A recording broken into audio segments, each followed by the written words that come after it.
Graça e paz, irmãos e amigos. Sejam todos muito bem-vindos nesse espaço de estudo da Palavra do Senhor, espaço que a gente chama carinhosamente de EBD em sua casa.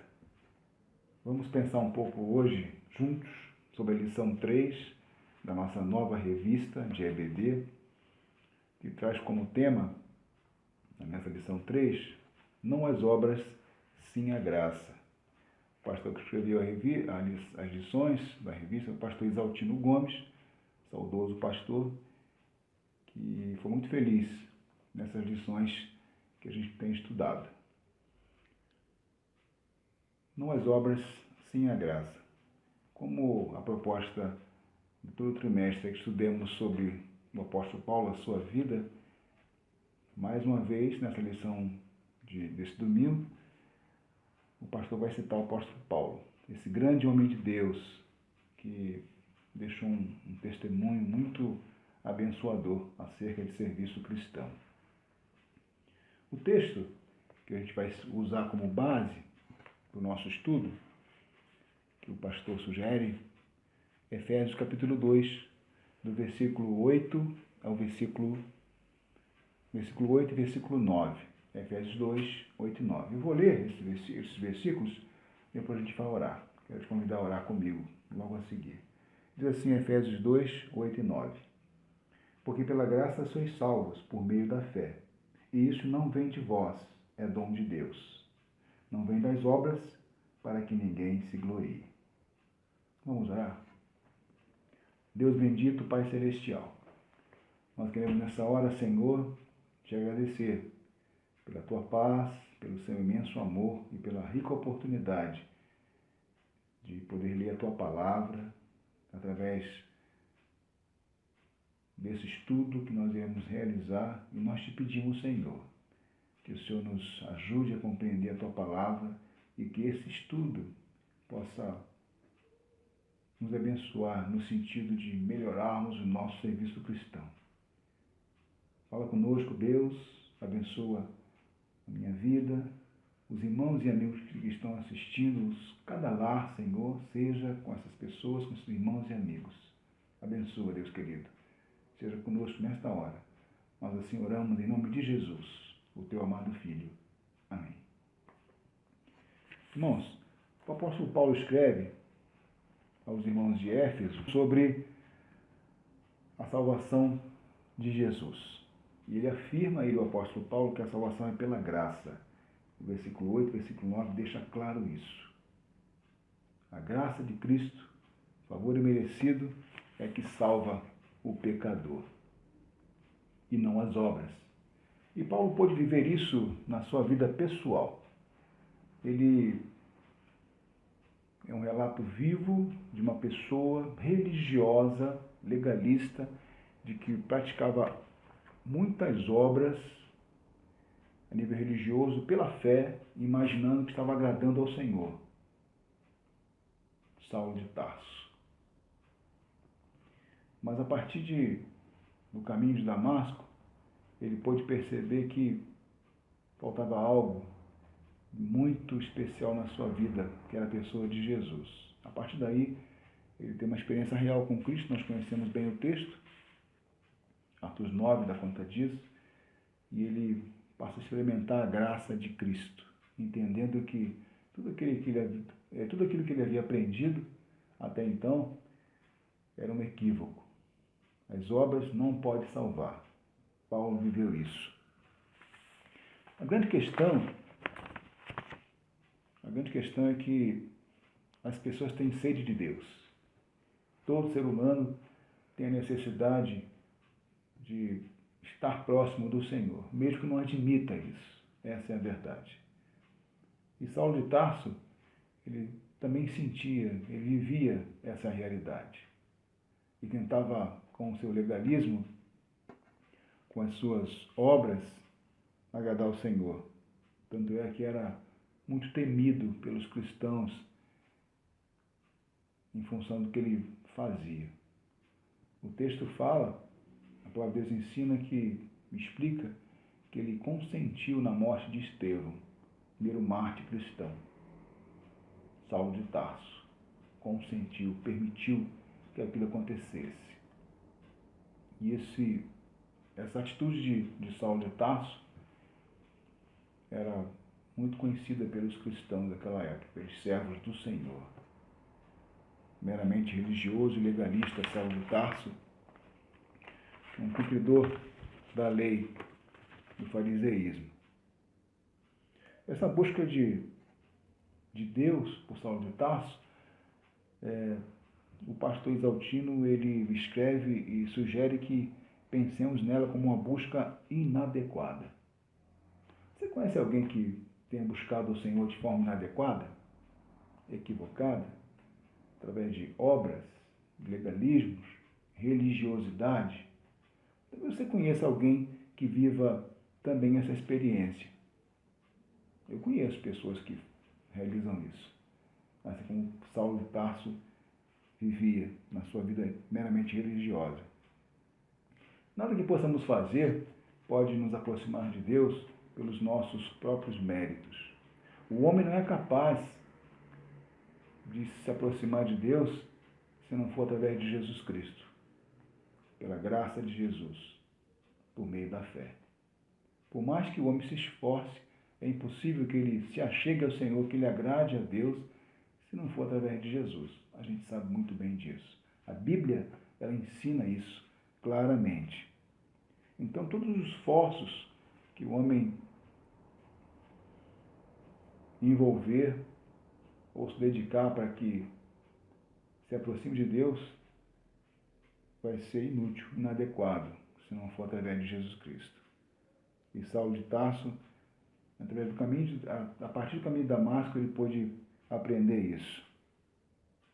Aos Filipenses, o apóstolo Paulo escreve no capítulo 3, versículo 9, Filipenses 3, 9, e deixa claro a sua mudança de vida.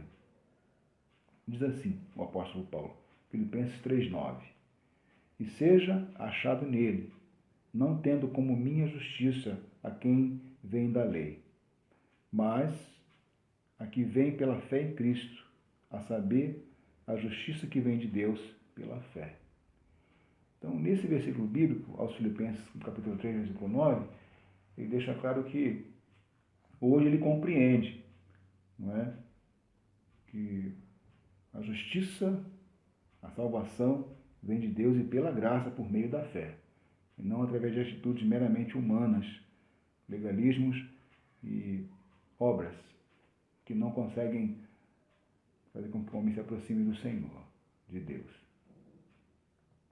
E ele chega a afirmar, o apóstolo Paulo, depois dessa afirmativa, lá em Filipenses capítulo 3, também no capítulo 3, porém agora no versículo 4, de 4 a 7, ele fala que e considera todo o sistema religioso que ele aprendeu, não é? Quando fariseu, religioso, praticante de obras, somente obras, como refúgio ou esterco. Ele desconsidera tudo aquilo que ele aprendeu. Saulo de Tarso, a partir dali, Paulo, o apóstolo Paulo, que pôde compreender sobre as questões da fé verdadeira, baseado na experiência pessoal com Jesus Cristo. A graça de Jesus alcançou Saulo de Tarso e o transformou em outra criatura. Saulo de Tarso, ele era um cumpridor da lei. Ele conseguiu fazer isso, cumprir a lei. É possível que a gente encontre hoje pessoas que cumpram a lei, através de obras, mas não vão conseguir encontrar paz, porque falta Jesus. Ele é a paz, a graça de Cristo. Assim como Paulo, na época de Saulo de Tarso ainda, a gente pode citar alguns outros personagens. Me vem aqui à memória, o autor que nos lembra também, sobre aquele jovem rico, de Mateus 19. O jovem rico que afirmou para Jesus que era um cumpridor da lei. Ele cumpria a lei, mas faltava a ele, e Jesus pôde perceber isso, a salvação de Jesus, que é concedida pela graça, favor imerecido. através da fé. Bom, mas talvez nos dias de hoje as pessoas tenham dificuldade de compreender essa grande verdade, não é? Aí o apóstolo Paulo escreve aos Romanos, capítulo 10, no versículo 4, e deixa muito claro, e afirma, o apóstolo Paulo, Romanos 10, 4, que Cristo é o fim da lei. Cristo é o fim da lei, Romanos 10, 4. Aí Jesus, em Mateus 5,17, deixa claro uma outra realidade também. Ele fala, Jesus, que ele veio para cumprir a lei e não para destruí-la ou também aos profetas. Ele afirma, Mateus 5,17, não vim destruir a lei ou os profetas, mas cumprir. Jesus cumpriu a lei, assim como Saulo de Tarso cumpriu também. Mas de que forma Jesus cumpriu a lei? Quem cumpriu certo a lei? A Torá, o Pentateuco. Quem cumpriu certo? Quem assimilou certo que Deus havia ali pré-estabelecido através dos seus servos no passado? Jesus ensinou como se cumpre a lei. A lei deve ser cumprida nos preceitos do Senhor, baseado no amor de Deus, amor incondicional, não baseados meramente em conceitos humanos, religiosos, legalistas. A verdade é essa, irmãos.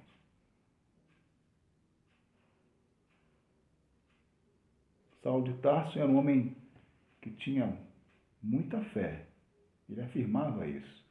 Mas fé em que ou em quem? Paulo escreve, e a gente leu, que a salvação é pela graça, por meio da fé. A fé em Cristo, fé salvífica, fé em Jesus. Nada nem ninguém pode nos salvar, a não ser Jesus.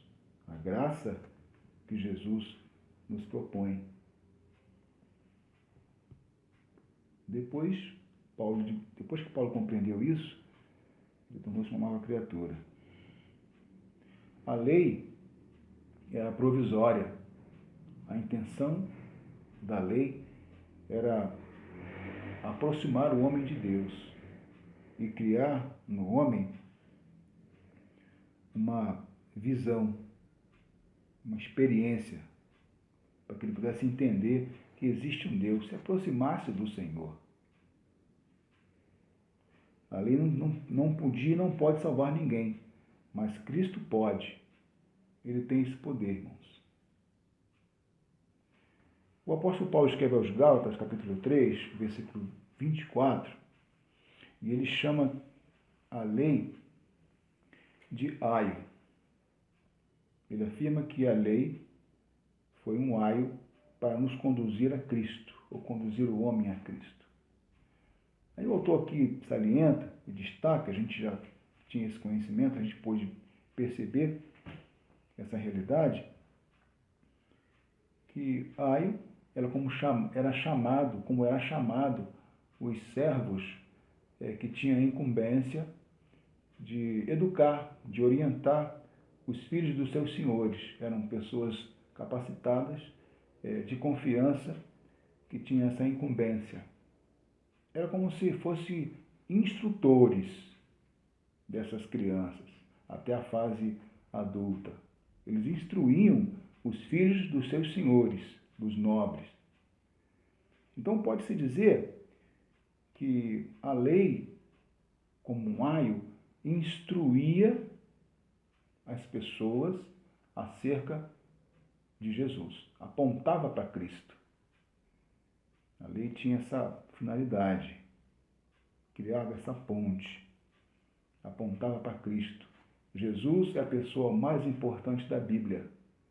Toda a palavra de Deus, de Gênesis a Apocalipse, aponta para Cristo, para Jesus Cristo, o teu e meu Senhor, o príncipe da paz, o Salvador, o Senhor. Então, as obras da religião de Saulo de Tarso, ele aqui é citado nesse estudo, meramente religiosas, não tinha capacidade de aproximá-lo de Jesus. Não tinha essa capacidade. E não tem hoje também, a gente sabe disso. A lei não salva, quem salva é Cristo. Somos salvos pela graça em Jesus, por meio da fé. A graça que Jesus nos concede, favor imerecido. O autor explica e escreve que nós nos apropriamos da graça pela fé. Basta crer. Não é fé na fé, é fé em Jesus Cristo. Essa é a fé que salva. A graça nos possibilita isso, nos leva a isso, a essa compreensão. Mas pensando sobre obras, eu queria fazer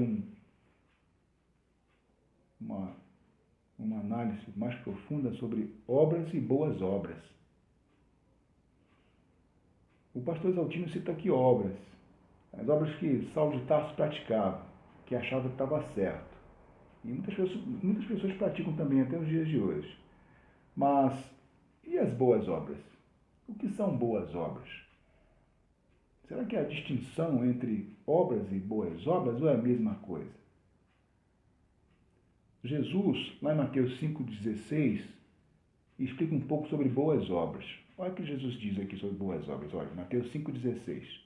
Assim resplandeça a vossa luz diante dos homens, para que vejam as vossas boas obras e glorifiquem a vosso Pai que estás nos céus. Bom, Jesus fala aqui de boas obras, e não das obras meramente religiosas, legalistas, não é? Interesseiras, mas fala de boas obras. Essas boas obras glorificam ao vosso Pai que está nos céus. É o que diz Jesus aqui. Então as boas obras são necessárias. O cristão, o servo de Deus, precisa praticar boas obras, viver uma vida de boas obras, de bom testemunho. É o que Jesus aqui está dizendo, está ensinando. Então a graça, favor merecido, que nos conduz à salvação por meio da fé, não exclui as boas obras. Pelo contrário, inclui. As boas obras externam a salvação que temos em Jesus Cristo. Comprova, testifica. É isso que Tiago nos explica, nos ensina, em Tiago 2,17. Olha o que ele fala. Assim também, a fé, se não tiver as obras, é morta em si mesma. Então, como é que eu vou dizer que tenho fé, que fui salvo pela graça por meio da fé, se não expresso, não externo boas obras? Não há concordância nisso. É necessário que o servo do Senhor, que foi alcançado pela graça, foi salvo por meio da fé, vive uma nova vida em Cristo Jesus, externe e pratique boas obras. Obras que glorifiquem o Pai Celestial, que exalte o nome do Senhor. Porque se a gente afirma que tem fé, que foi salvo por Jesus, pela graça, por meio da fé, mas não praticamos boas obras, a nossa fé, que afirmamos ter, é morta em si mesma. É o que diz Tiago 2,17. Paulo, depois que teve um encontro com Saulo de Tarso, melhor dizendo, depois que teve um encontro com Jesus, pôde compreender sobre as boas obras, e não somente sobre obras humanas, legalistas, religiosas. As boas obras devem ser vividas pelo povo de Deus, pelo cristão. Mas nos dias de hoje, diante das dificuldades da vida, desse quadro de saúde mundial que tanto nos preocupa, somos homens, temos sentimentos, emoções, a gente precisa dizer para o mundo, através da nossa fé, das nossas boas obras, que existe um Deus, que nada foge do seu controle, o Senhor está conosco, Ele está à nossa frente, nos abençoando e nos livrando de todo o perigo. Precisamos continuar crendo nisso, irmãos. Viver uma vida de fé, praticando boas obras, crendo no Senhor, confiando no Senhor. Paulo deixou de viver uma vida de obras meramente religiosas para viver uma vida de boas obras. Um servo aplicado, dinâmico, que muito contribuiu para o reino do Senhor nos seus dias. Meu desejo é que Deus te abençoe, que fale o teu coração, que eu e você possamos compreender acerca desse assunto claramente, que somos salvos pela graça, por meio da fé, e que as obras não salvam ninguém, mas as boas obras, essa que Jesus ensinou em Mateus 5,16, são necessárias na minha vida e na sua, porque sem essas boas obras, a nossa fé, ela é morta. Precisamos compartilhar, dividir o amor de Cristo com o nosso próximo, de forma até insistente, porque é um caso de vida ou morte. O mundo caminha a passos largos para a perdição, a gente sabe disso. E a gente não pode permitir que as pessoas partam desse mundo. Pessoas que nós conhecemos, familiares, amigos de trabalho, de faculdade, de colégio, vizinhos, sem que ouçam a mensagem do Evangelho, sem que tenham conhecimento da graça de Jesus, que pode salvá-los por meio da fé. Que Deus te abençoe, que haja paz no teu coração. Essa é a minha oração. Vamos falar com o Pai Celestial mais uma vez para encerrar? Feche teus olhos.